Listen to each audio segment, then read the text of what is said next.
And this afternoon is brought to you by Google for the Kolkata Literary Meet. So it's a Google Brunch, and it's a Kolkata Literary Meet event. You're going to ask what's literary about food. I think there's plenty of literature on food. There's plenty to talk and write about on food, and that's exactly what we're going to do this afternoon. So we've got, you already know both people, Karen Anand and Sujan Mukherjee. Sujan is the executive chef of Taj, and Karen Anand, of course, is a very well-known food writer and creator of new things in food, including what's happening with the farmers market that she's doing and all her books. Today being Republic Day, I was wondering, I said, what a wonderful, apt thing to have called it Republic of Food. Many of you have come across something called Republic of Chicken. I think it's a new chain of stores, Karen, Republic of Chicken. And apparently you can order just about every kind of chicken, and, you know, whether it's made or dressed or undressed or whatever you call it. There's a Republic of Egg as well now. Oh, there's a Republic of Egg as well. So there's all kinds of things. So with the Republic of Food, I was thinking that India is such a vast country, and Indians can be so very argumentative and divisive when it comes to talking about religion and politics and maybe even cricket, whatever it is. But when it comes to food, I find that there's a warm camaraderie amongst people in India when it comes to food, and somehow food is breaking a lot of the international and the regional barriers and the state barriers, and all the regions seem to be now getting to like each other's food. So I thought I'd start with the very simple idli. Now, an idli is normally something that you would have got at an Udupi restaurant, or you would have to travel all the way to Bangalore to MTR, the Marvelly tiffin room at 5:30 in the morning to get a really fantastic idli. But then, now I find, and I'm sure all of you will agree, that you go to any five-star hotel, and Chef Sujan will bear me up on this, you will find an idli, sambar, uttapam, and a whole lot of other things on the menu on all five-star hotels for breakfast. And in preference to, say, eggs and bacon and everything else, people are all going for this. What would you say, why is it happening, and how are you trying to do things differently? I'm sure you're trying to have variations on the idli. Good morning, everyone. It's such a nice August gathering on a Republic Day. And the topic was also very good. Coming back to the idli, it's no more a mere idli which used to be 20 years back. When any simple thing comes to the hands of a chef, he works on the creations and trying to make it different variations even in the five-star segments. Now, for examples, as she rightly mentioned, the South Indian buffet is a compulsory part of the breakfast buffets in any five-star hotels. And even in Taj Bengal also we do have. So it's not only the normal idli, we have created different variations of idli. For examples, as the people are no more into the only rice, because you know the batter of idli, which is mainly consists of the rice and the dal, and we are, tried multi-grain idlis, we have tried it high bran idlis, we are using a lot of husk in the idlis, make it more lighter, make it more healthier. And we have used a lot of other flavors. We had put chutney inside the idlis, we have put different kind of herbs inside the idlis, and we made idli sandwiches, cut the idlis into half and make idli sandwiches to make it a twist. So the simple idlis is no more a simple idli anymore, and it has got so many variations. And we have across the board in a group, all different five-star hotels, we came out with different variations, as I said, and more lighter and healthier. And definitely idli is a very, very healthy options. Similarly with the uttapams, also it's no more a simple uttapams. It is multi-grain, multi-force darks, and different high grains and high brands uttapams is coming. The beauty of the South Indian food is that it's not too oily. It's a good thing to be, the Indians need their stomachs to be filled. They need a heavy breakfast. And in the heavy breakfast, the idlis and uttapams and dosa, which doesn't contain too much of oil, always makes you feel full to start a day. So the options of idlis, where you're coming to the puris and the parathas, or the oils are more towards in the South Indian sections. The idlis and the uttapams and the dosas needs very little oils, and it's much healthier. The chefs definitely, nowadays the demand of healthy breakfast is very high, where the South Indian, this kind of specially steamed or the pan grills kind of uttapams or the dosas is in a high demand, and we're creating different variations on this. Well, I'd like, yes. yeah, I'd like to say a couple of things. One, I think the chefs are doing a great job in hotels. But what I would love to see is, instead of McDonald's in this country, is that we have South Indian restaurants of the proliferation that we have McDonald's and Kentucky Fried. And I don't know, with all the fantastic businessmen that we have in India, why no entrepreneur has taken South Indian, not only across India, but abroad. And I think it's sad that we have to get in McDonald's and other things when we can take South Indian in the same, maybe make it young and funky and sexy as McDonald's is for people, and cheap, and take it across the world. And that's what I would love to see. As an entrepreneur, I'd love to see more of our, we talk about our food being healthy and all the rest of it, but why doesn't an entrepreneur take it wider? And secondly, I'd like to talk about the health issue, which I think Chef has touched upon. And I'd like to open it up to the audience, because I think if this is not interactive, it's not fun. How many people here are really genuinely interested in the health issue, which is what Sujan and I talked about yesterday? I think people are, but that's my opinion. And how much is health a fad in India? Is it, because health here is quite different to health, for example, in the UK, where I've also worked extensively. Their health is really the all-encompassing health. Here it seems to be when people have a crisis like diabetes, or they want to lose a lot of weight, or there's an obesity issue, then they look at health. Otherwise, they don't seem to be looking at health on a daily basis. So I'd love someone from the audience to tell me something about that. Well, I think you're touching on health, but do Indians really want that? When you're eating a wonderful buttered chicken, or a heavy kali dal laced with lots of butter and cream and everything else, hey, are you talking about health issues, Karen? No, you can eat your kali dal in the morning, and then you can eat something else in the afternoon to compensate, which is, I think, is what we're doing. But Chef will tell me, do people actually want a healthy kali dal or not? Healthy kali dal, if you really see, I'll tell you, the kali dal needs a lot of butter as such. You can replace the butter with some kind of a neutralites, but you can add on. But if you're really going for a good taste, it has to have the amount of butter in it. See, it's all about input and output. If you're taking as you rightly said, you have to count down how many calories you're going to take in a day. If you're taking a kali dal, you have to skip the dinner if you're taking in the lunch. Now, coming back to the idli, and we are discussing about this food unifies India, where idli you picked up, ma'am, and I'm really happy. If you must have seen that one of the southern states where the idli has been served in a very minimum rates as a lunch offerings, I think in Tamil Nadu. So this is what is unifies India. People on the rich, people in the different segments of the society, each and every, whether it's a tiffin for the kids, which is a poor man's meal, whether it is in the five-star hotels, the presence of this particular food in different forms is absolutely making India unifies. That is my point. Also, talking about the various kali dals and other things, they've now crossed all the barriers of state, haven't they? To be able to reach the south and all over India.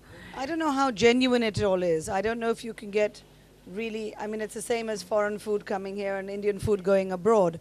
How authentic is chicken tikka masala? How authentic is Kali dal in Bengal? Okay. I don't know. Yeah, but you've picked up a very interesting thing, Karen. Talking about chicken tikka masala, that is something that had become almost a particular item number one on the UK menu. Yes, it's item number one. It's the no. I fastest just selling fast heard. food, yeah. I've just heard that it has slipped Fallen. from item number one on the UK menu to item number two because who has taken over? Chinese stir fry. Well, that So may be. Chinese are taking over everything. So we're slipping, are we, or is still Indian food? You know, let's go from say chicken tikka masala to a curry. People all over the world seem to just talk about this horrible thing called curry. I love a curry. Now, haven't things changed? People like you, haven't you tried to sensitize people to the fact that there's more to a curry than just curry? That, you know, the combination of spices. of course, And of has it course. changed because of the fact that there are more food shows and there are better recipe books and more people are traveling and sensitizing people to the fact that they don't just have to have a stupid curry? Tell us. No, I agree. But the thing is, somewhere like UK, which has unfortunately had this heritage of curry for a long, long time, it is taking time. In fact, I'm working on a project right now, which is a healthy fast food Indian restaurant chain in the UK. So it is happening. But you're absolutely right. When people say, let's go out for a curry, they usually mean oily, greasy, spicy food. So there are, I mean, we know the Taj has done so much work in the UK and London with their food. There are 5 or 6, but 5 or 6, not 50, almost Michelin. I think 1 or 2 have Michelin star, Indian restaurants. But what they are doing is not Indian food as such. I think they're really doing Indian flavors of food, and they're presenting it in a way that's very acceptable to the British palate, or to the British upper crust palate.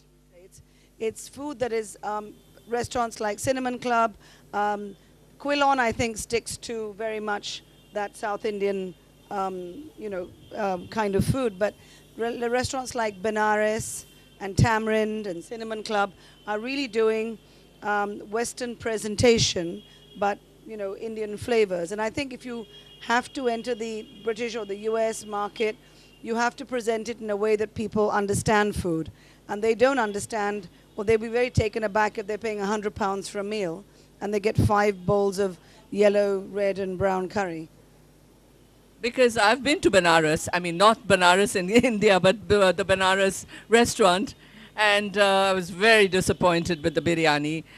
And it's just that, well, I hope it's not a friend of yours. They don't claim to be authentic. They claim to be... Yeah. But talking about biryani, aren't there various types of biryani? Doesn't again that unite India? You'll have a Chettinad biryani, you'll have a Hyderabadi one, you'll have biryani from Lucknow, and you will have a biryani with a potato from Calcutta.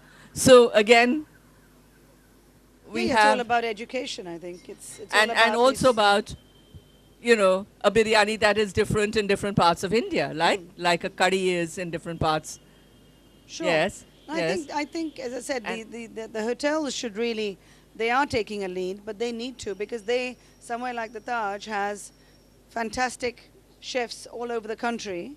I mean, Sujan, I know he's got a job here to do, but Mohan, maybe you should send him as a Bengali ambassador to all your other Tajes to really, do great Bengali food and other.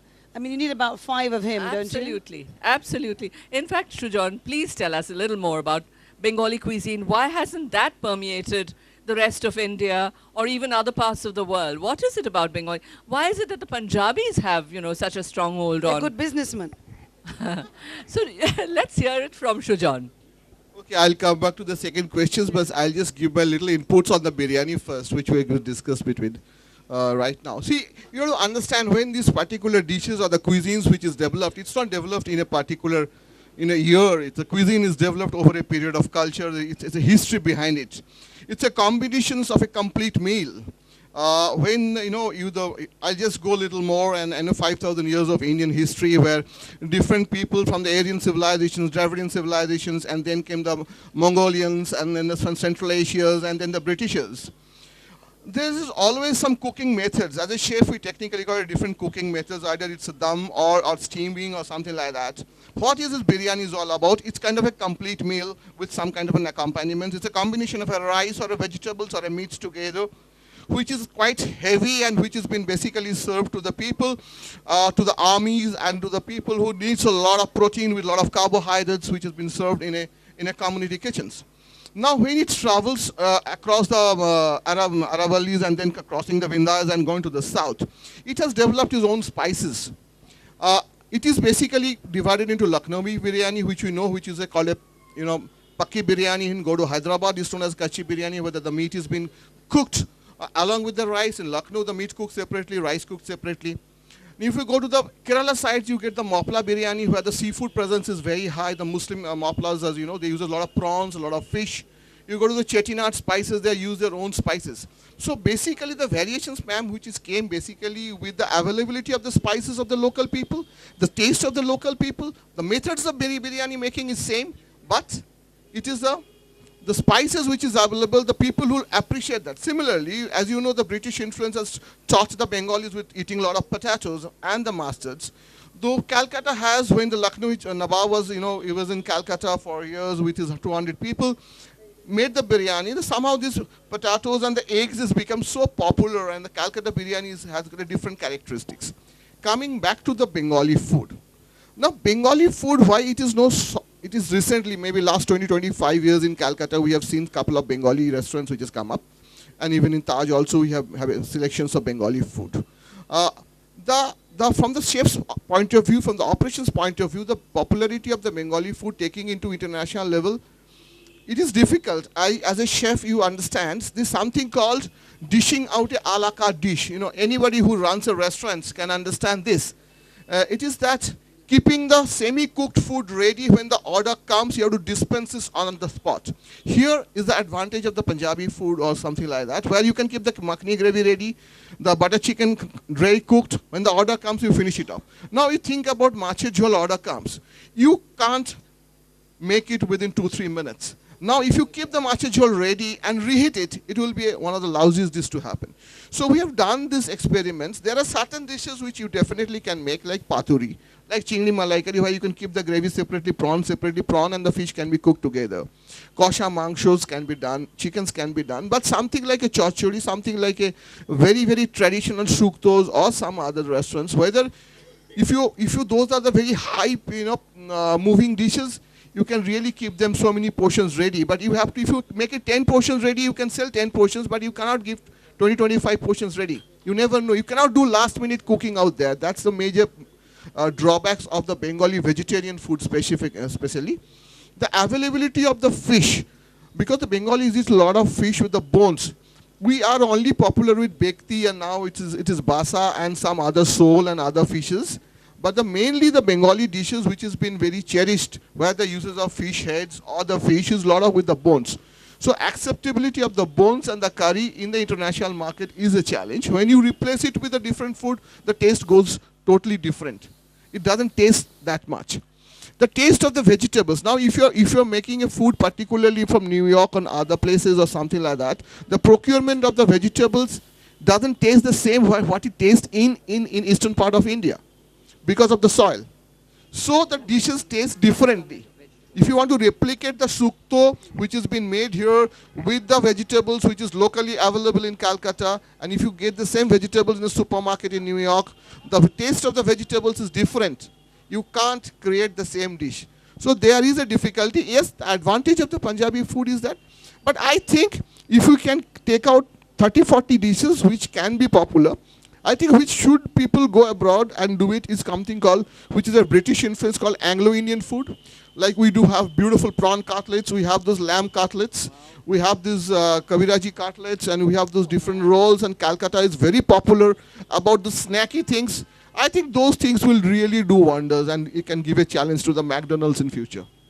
Well, you were talking about local produce and getting fresh vegetables. And I'd like to ask Karen, because this is a concept that she has introduced, and you can tell us more about the fact that maybe your farm to plate idea, you could have the kind of vegetables that you saw